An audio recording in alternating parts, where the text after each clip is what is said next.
remember the war? You know, the war that's going on right now in the Ukraine. You know, the one where Russia invaded the smaller country. You know, in case you guys forgot, you know, let's hear it from Kamala Harris herself.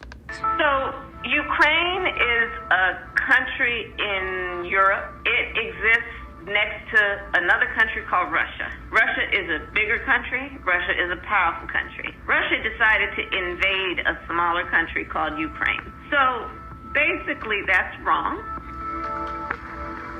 This is our vice president. It just amazes me. Well, anyway, this war that many of us forgot is still happening.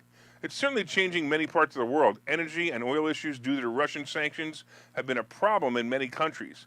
Some are even wondering how they'll have enough oil or energy to heat their homes this winter. But here's something that really isn't being talked about as much as it should. If you remember, the Russians invaded Ukraine as a threat to keep them from joining NATO. Well, at least that was one of the reasons Putin gave. Whether it was a good reason or even a real reason for the war, Ukraine joining NATO would definitely be a threat to Russia, or at least Russia would feel that way. Well, as Russia moves into the outer territories of Ukraine, Putin has now declared these territories as Russian territories. He signed into law that these territories are now officially part of Russia. This will escalate the outcome of the war. With the territories being claimed by Russia, Zelensky, the Ukraine president, is now asking NATO to fast-track their application to join. Oh boy.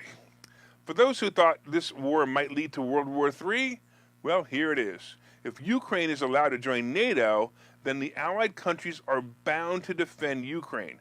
Putin has recently declared that he will defend Russia with any means necessary, including the newly occupied territories. He has also stated that nuclear weapons are a possibility. So as we wait for the new world order, whatever the heck that is, we have a serious storm brewing in that region. Speaking of storms, Hurricane Ian that decimated Florida will need billions of dollars of funding, not just to rebuild, but also just to provide food, clean water, and shelter to the displaced residents. We know sending the money to Ukraine will help them with their war. That money should now be cut off and used for our people, not the people of the damage done by Biden and his crooked regime. All of this is not going to end well. Watch for something big to happen on the war soon. It appears that Putin needs the attention. If you haven't seen the Twitter debate on the war, it was also interesting. Elon Musk the other day was suggesting in a poll different ways to end the war. Two of the choices were not great for Ukraine. President Zelensky fired back and told Musk to F off. Zelensky also conducted a poll of his own, asking if Musk was for Ukraine or for Russia. Well, the no surprise results showed that the world feels that Musk is very much in support of Ukraine.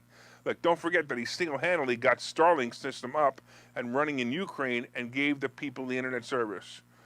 Watch this one. This one, I'm telling you, there's going to be some major news breaks on this.